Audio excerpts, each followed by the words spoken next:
Hello. Today is Friday, May 2nd, 2025. This is a sideshow, and I'm Theodore Parker. Today on the sideshow, we have several items besides the top stories that I wanted to deal with. But let's start with the weather here in Lexington, Kentucky on the East Coast. Currently, it is 70 degrees and feels like 70 degrees. We will have afternoon thunderstorms, highs in the upper 70s and lows in the upper 50s. Today, the high will be around 78 degrees. I like that temperature and feels like the same thing. We have been experiencing a little bit of high UV, ultraviolet rays, which kind of intensifies the feeling of the sun on your skin and on your body. So, still spring. Moving through the weekend, severe weather expected for the south and the east on Friday. Some storms today may be severe. Storms likely this afternoon, about a 64% chance of that.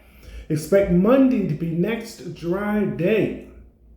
UV will be very high and increase from yesterday up to 8.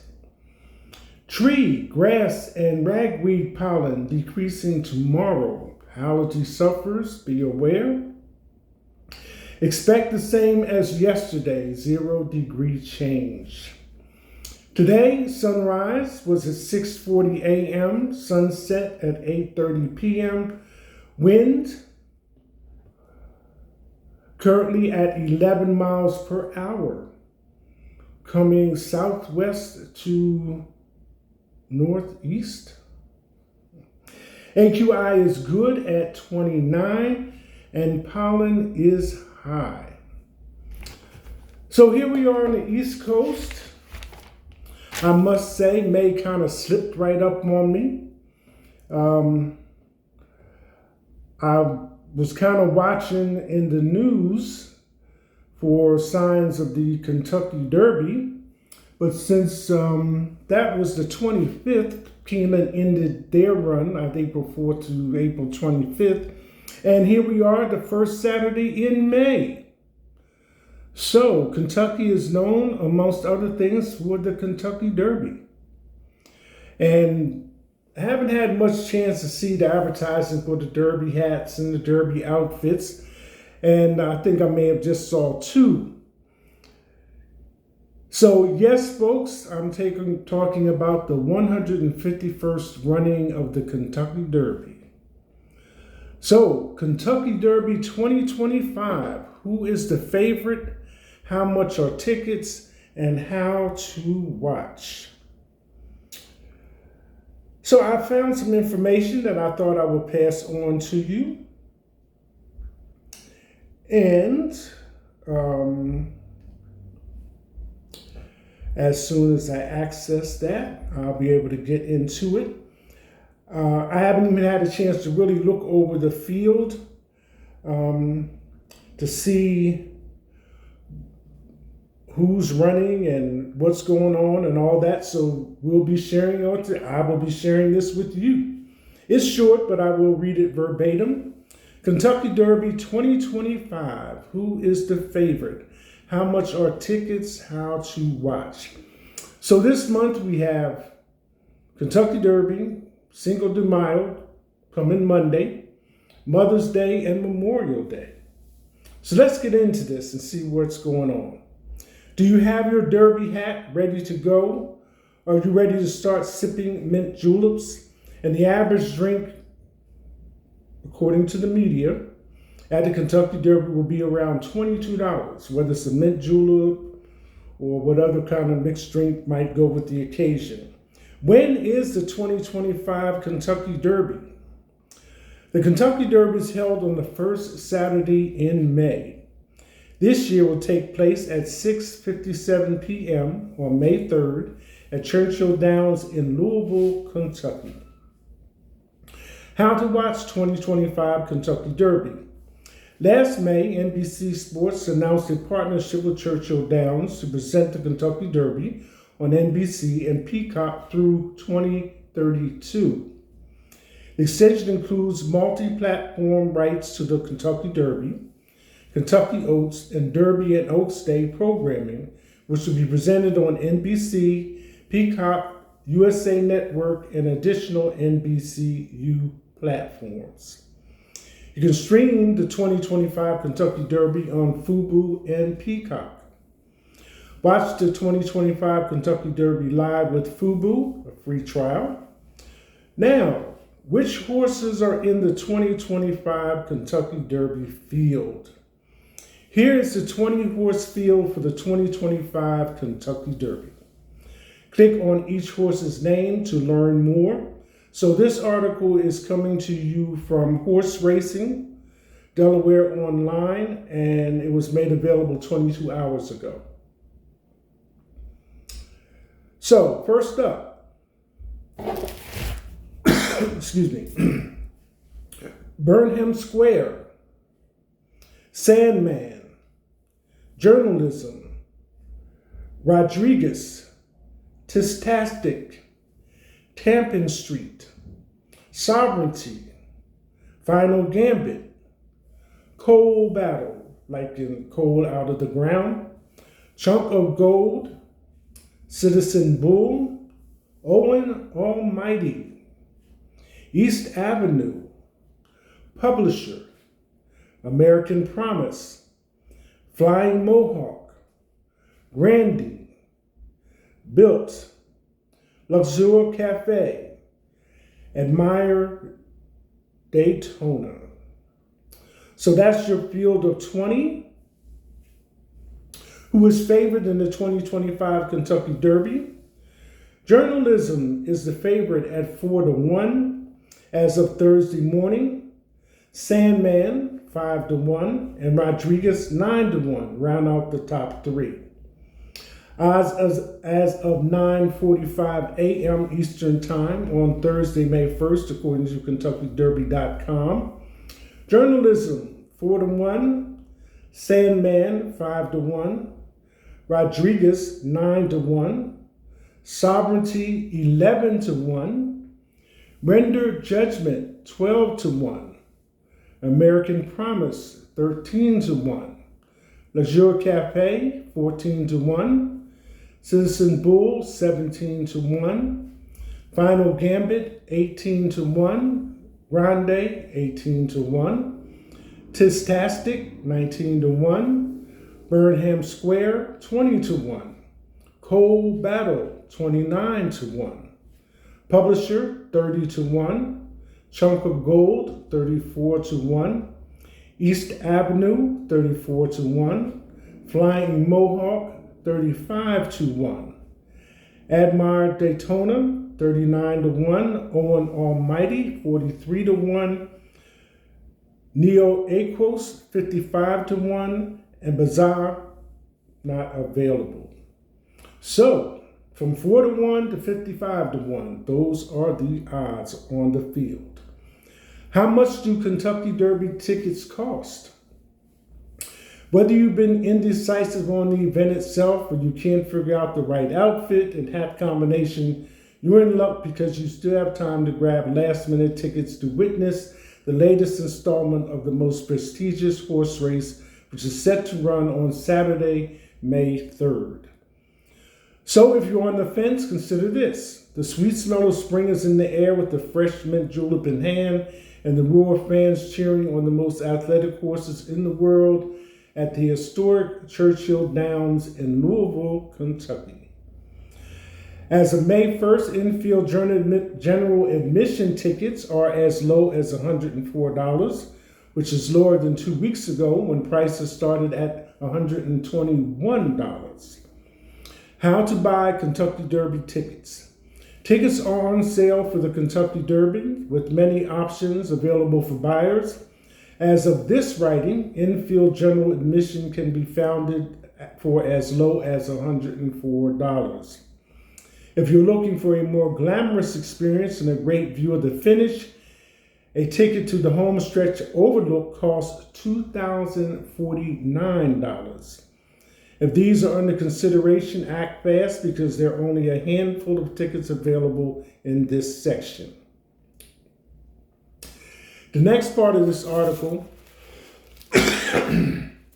lists all of the winners from the first Kentucky Derby, which was run in 1875, where Aristides won with a 2-minute 37.75 time, to last year's running of the Kentucky Derby in 2024, when Mystic Dan won with a time of 2 minutes, 3 seconds, and 34 tenths.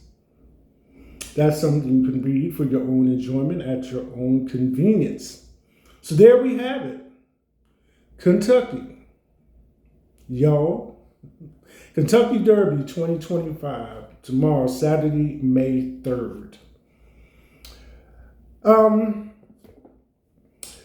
Moving right along with some things that have caught my interest. I already mentioned that the month of May has the Kentucky Derby, Cinco de Mayo, Mother's Day, and Memorial Day. Probably coming off the Kentucky Derby, Sunday morning will probably be a lot of Bloody Marys and mimosas. But anyway, also in the month of May, we can add one more to the list. May is Mental Health Awareness Month. So, Mental Health Awareness Month has been observed in May in the United States since 1949. This month is observed with media, local events, and film screenings. Mental Health Awareness Month began in the United States in 1949 and was started by a mental health organization. Question, what is the meaning of mental health awareness? Mental health awareness is the act of learning and spreading accurate information with the goal of reducing stigma. And awareness of mental health allows us to preserve our well-being, address potential problems, notice warning signs as they emerge, and help others to do the same. Not trying to over-dramatize things, but we do have kind of like situations that may affect our mental health, and these are as follows. Life-changing events. These events can be positive or negative and include significant relationship changes, major shifts in life circumstances, personal health concerns, or events related to career and finances. So on to our top stories for today, Friday, May 2nd, 2025. Number 1, Kohl's fires CEO Ashley Buchanan after investigation.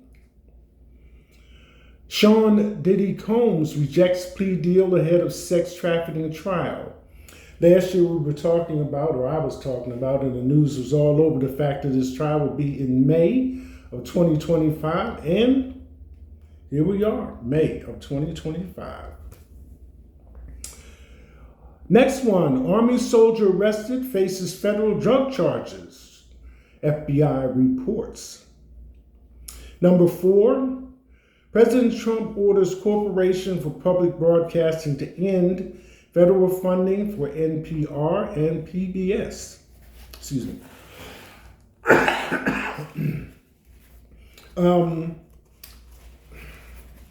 I've always been aware of NPR, National Public Radio, and public broadcast stations such as KET here in Kentucky.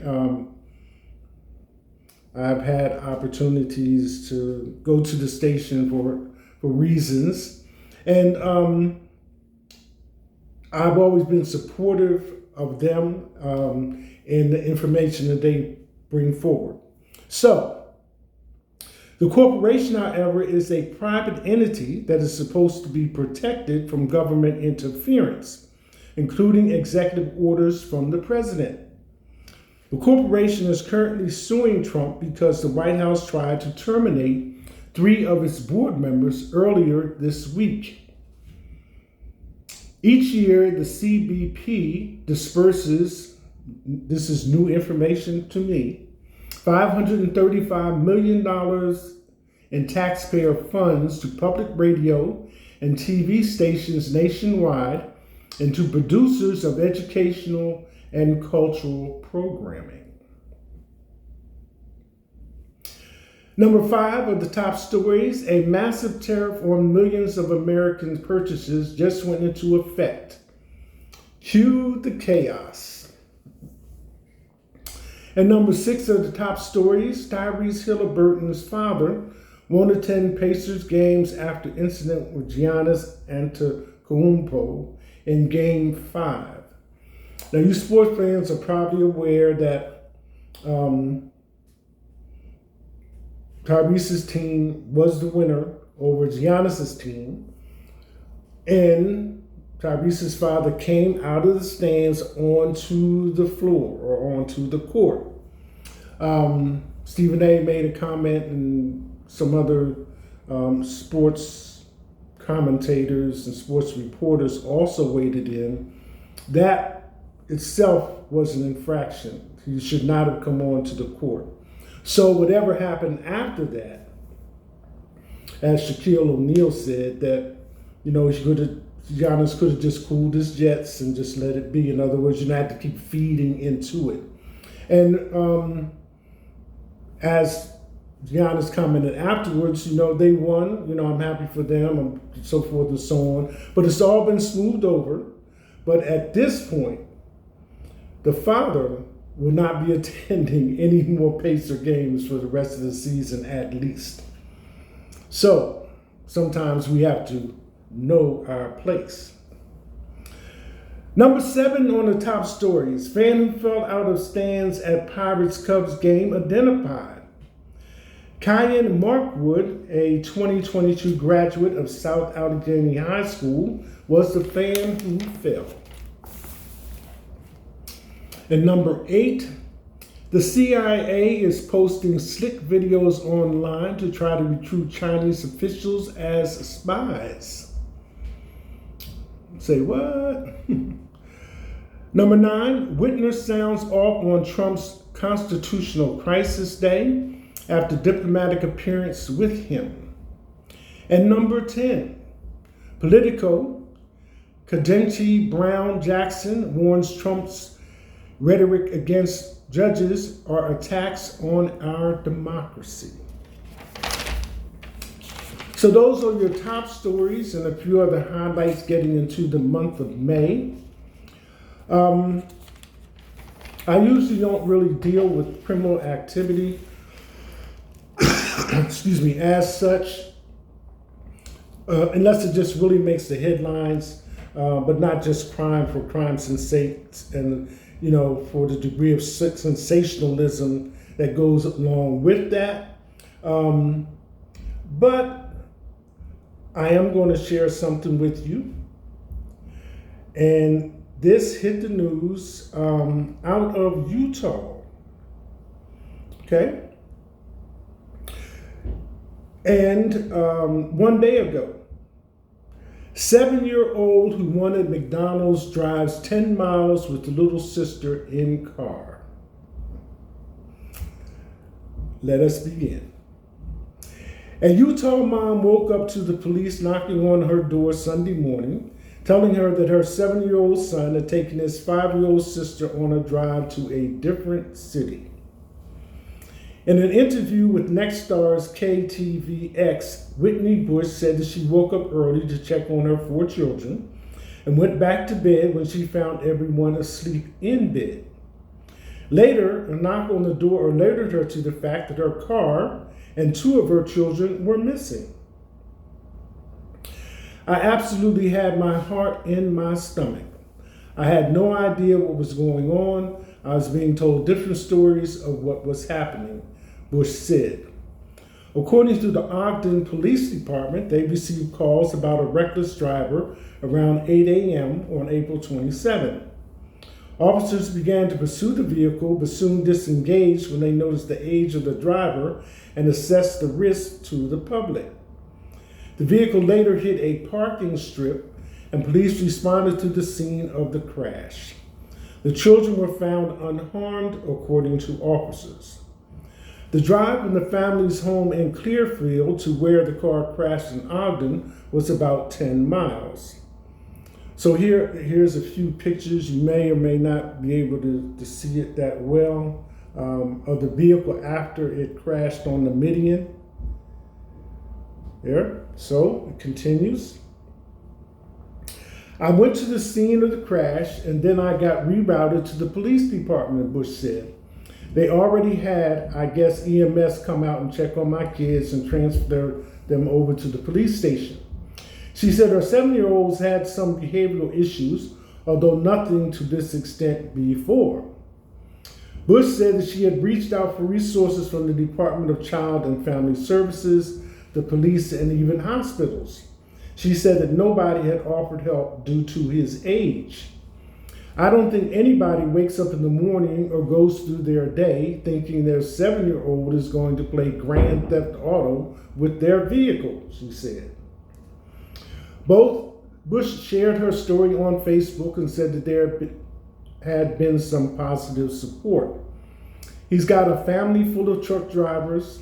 He's going to be a truck driver someday, but that's what he wants to do. I told him it's not going to be today. He's got to wait. According to Bush, her son told everyone he was planning to go to McDonald's. She said that he did pass several on his route and had the money prepared. He was also proud to say that he wore his seatbelt during the drive. As a single mother, Bush said that this has been difficult. Her car is out of commission and in a tow yard. She's not sure if it's totaled, but says that it doesn't look like it from the photos. I'm not proud of him by any means, Bush said, although she admitted it was impressive. He is in a world of trouble. He's probably grounded for the rest of his life. She said that the 7-year-old is not facing charges because of his age, but she's having him perform community service for neighbors to serve his time.